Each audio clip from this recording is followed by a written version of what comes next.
ओम नमः शिवाय, शिवजी सदा सहाय। ओम नमः शिवाय, गुरुजी सदा सहाय। जय गुरुजी। जय श्री कृष्णा। कार्तिक मास अध्याय 21।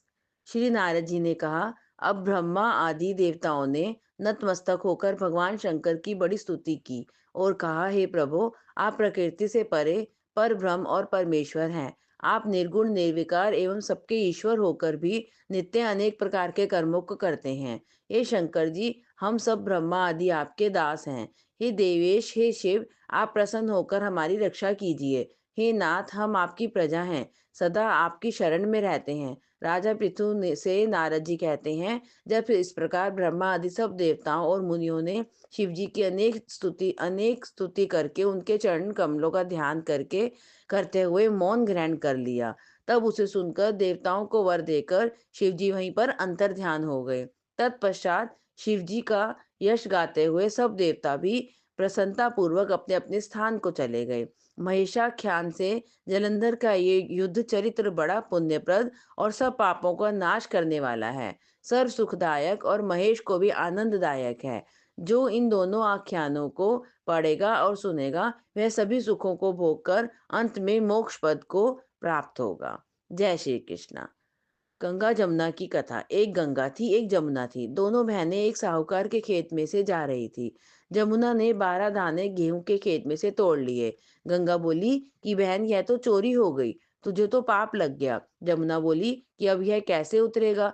गंगा बोली कि 12 बरस साहूकार की नौकरी करने से उतरेगा। जमुना साहूकार के यहाँ गई, बोली, मुझे नौकर रख लो, 4 काम छोड़कर मैं तुम्हारे सारे काम कर दूंगी। एक तो झूठे बर्तन नहीं धोऊं, झाड़ू नहीं लगाऊं, सेज नहीं बिछाऊं और दिया नहीं चासूं। साहूकार ने उसे नौकर रख लिया। 12 बरस बाद कुंभ का मेला आया। साहूकार साहूकारनी मेले में जाने लगे तो जमुना ने उन्हें एक सोने का टका दिया और बोली कि वहां मेरी बहन गंगा है, उसको ये टका दे देना, कह देना कि बहन जमुना ने भेजा है, तो वह हाथ में हरी हरी चूड़ियां पहन लेगी। वह लोग वहां जाकर सोने का टका देने लगे तो गंगा ने हरी हरी चूड़ियां गौरी गौरी बैया हाथ पसार कर टका लिया और बोली, मेरी बहन जमुना से कह देना कि अब तेरा 12 बरस पूरे हो गए हैं, अब आ जाएगी। साहूकार साहूकारनी घर गए। जमुना से बोला कि तेरी बहन बोली कि तेरे 12 बरस पूरे हो गए हैं, तू आ जा। यह सुनते ही जमुना सहस्त्रधारा होकर बहने लगी। साहूकार साहूकारनी को जब यह पता लगा कि जमुना माता हमारे यहाँ सारे काम करती थी, तो वह मूंदे माथे पड़ गए और सोचने लगे कि हमारा पाप कैसे उतरेगा। उधर जमुना गंगा के पास गई तो गंगा ने पूछा कि तू साहूकार साहूकारनी को धीरज बंधाकर आई है या नहीं। जमुना बोली कि मैंने तो कुछ भी नहीं कहा। गंगा बोली कि उनको धीरज बंधा कर आ, नहीं तो उनको संतोष कैसे होगा। जमुना दोनों के सपने में आई और बोली कि तुम उदास क्यों हो। वे बोले कि हमने तुम्हारे से ऊंचा नीचा सब काम कराया, अब हमारा पाप कैसे उतरेगा। जमुना बोली कि तुम्हारे कोई पाप नहीं लगा, मैं तो अपना पाप उतारने आई थी। तुम्हारे खेत में से 12 दाने गेहूं के तोड़ लिए थे, इसलिए मुझे दोष लग गया था। तुम्हारे यहाँ 12 साल काम करने से उतरेगा। तुम उठो, तुम्हारे कोई दोष नहीं लगा। तुम्हारा खूब धन लक्ष्मी हो जाए और तुम्हारी मुक्ति हो जाए। हे जमुना माता, जैसे मुक्ति साहूकार साहूकारनी को दी, वैसे सबको देना, हमें भी हमारे सारे परिवार को देना। जय श्री कृष्ण। लपसी तपसी की कथा। एक लपसी था, एक तपसी था। तपसी तो भगवान की तपस्या करता। लपसी रोजाना 1.25 सेर हलवा बनाकर भगवान को भोग लगाकर थाली हिलाकर जीम लेता। एक दिन दोनों में झगड़ा हो गया। लपसी बोला मैं बड़ा, तपसी बोला मैं बड़ा, क्योंकि मैं भगवान की तपस्या करता हूँ। इतने में नारद जी आए और पूछा, तुम क्यों लड़ रहे हो। उनकी बात सुनकर नारद जी बोले कि तुम्हारा फैसला मैं करूंगा। दूसरे दिन तपसी नहाकर आने लगा तो नारद जी ने 1.25 करोड़ का मुद्रा तपसी के आगे गिरा दिया। उसने आँख खोलकर देखा तो मुंदरा पड़ा है। उसने उठाकर पैर के नीचे दबा लिया और तपस्या करने लगा। उधर लपसी 1.25 सेर का हलवा बनाकर भगवान को भोग लगाकर थाली लाकर जीम लिया। इतने में नारद जी आए और दोनों को अपने पास बिठाया। दोनों पूछने लगे कि कौन बड़ा है। नारद जी ने तपसी से कहा कि अपना पाँव हटा। पांव हटाते ही मुद्रा निकला। तब नारद जी बोले कि मुद्रा चुराने से तेरी तपस्या भंग हो गई है, इसलिए लपसी बड़ा है। तपसी कहने लगा, मुझे मेरी तपस्या का फल कैसे मिलेगा? नारद जी बोले, तेरी तपस्या का फल कार्तिक नहाने वाली देगी। सब कहानी कहकर तेरी कहानी नहीं कहेंगे तो कार्तिक का फल तुझे हो जाएगा। धोती देकर अंगोछा नहीं देवे, सीधा देकर दक्षिणा नहीं देवे, ब्राह्मण जिमाकर दक्षिणा नहीं देवे, दीवा चास के हाथ ना जोड़े तो तेरा पुण्य, कपड़ा देके बटन ना लगावे, दाहिने हाथ से नाड़ा बांधे तो सबका फल तुम्हें हो जाएगा। इतना कहकर नारद जी चले गए। जय श्री कृष्णा। सोमवार की कथा। एक दिन महादेव जी कैलाश पर्वत पर जा रहे थे। पार्वती जी ने कहा, हे भगवान, मैं भी चलूंगी। महादेव जी ने कहा, नहीं पार्वती, तुम थक जाओगी, तुम्हें भूख प्यास लगेगी। पार्वती जी जिद करके उनके साथ हो ली।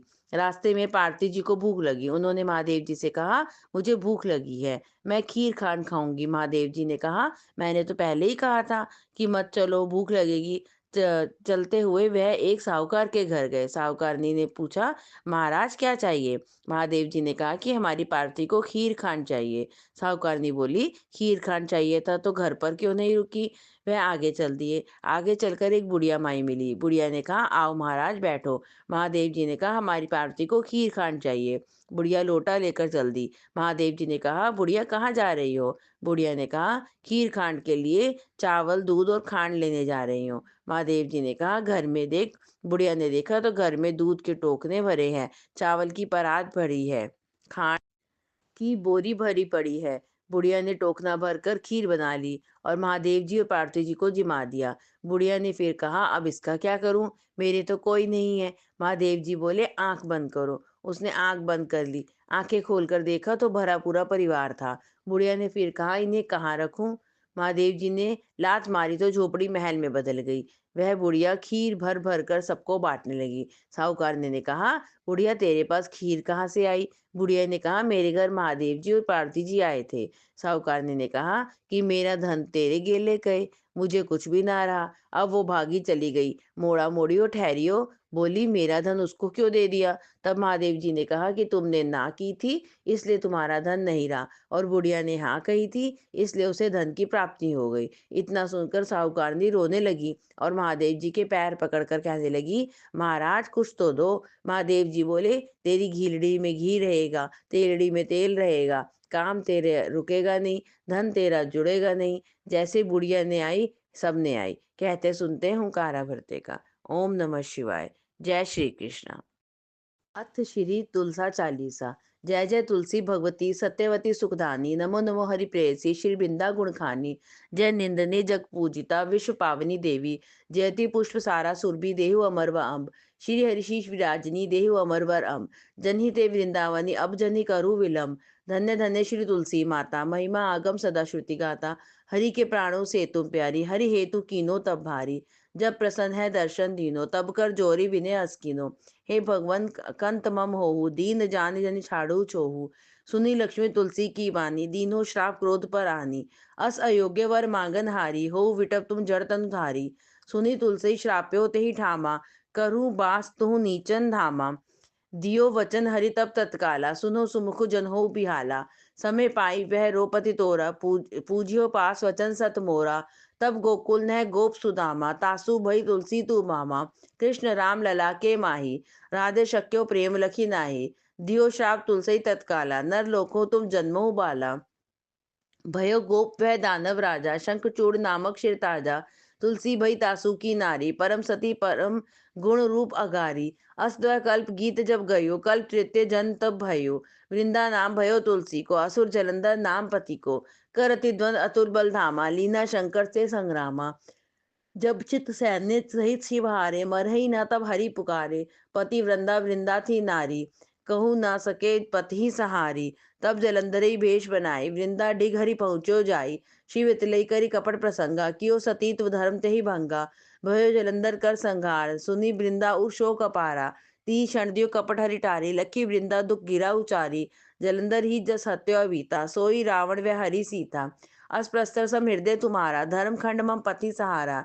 यही कारण नहीं श्राप हमारा, होवे तन पाषाण तुम्हारा। सुन हरि तुरत ही वचन उचारे, दियो श्राप तुम बिना विचारे। लख्यो नानिज करतूत पति को, छलन चाहो जब पार्वती को, जड़मति तू असो जड़ रूपा, जग में तुलसी बिटप अनूपा, धरव रूप हम शालिग्रामा। नदी गंडकी बीच ललामा, जो तुलसी लल हमी चढ़ई है, सब सुख भोग परम पद पई है। बिन तुलसी हरि जलत शरीरा, अतिशय उठत शीश उर पीरा। जो तुलसी दल हरि शिर धारत, जो सहस्र अमृत डारत। तुलसी हरि मन रंजन हारी, रोग दोष दुख भंजन हारी। प्रेम सहित हरि भजन निरंतर, तुलसी राधा में नहीं अंतर। व्यंजनो छपनो प्रकारा, बिन तुलसी दल नहीं हरि प्यारा। सकल तीर्थ तुलसी तरु छाई, लहत मुक्ति जन संशय नाही। कवि सुंदर हरिगुण गावत, तुलसी निकट सहस गुण पावत।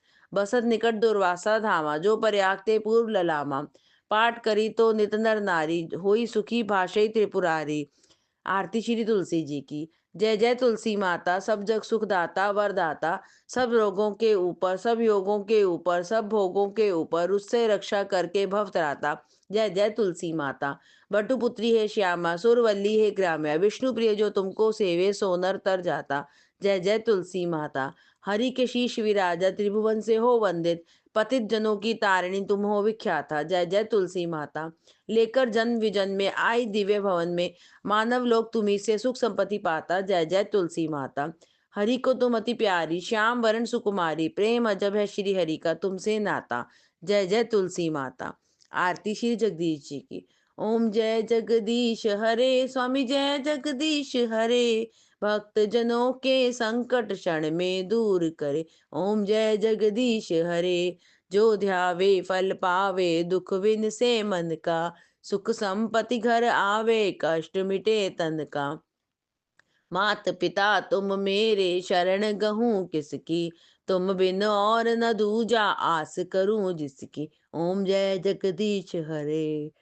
तुम पूर्ण परमात्मा तुम अंतर्यामी। पार ब्रह्म परमेश्वर तुम सबके स्वामी। ओम जय जगदीश हरे। तुम करुणा के सागर तुम पालन करता। मैं मूरख खल कामी, कृपा करो भरता।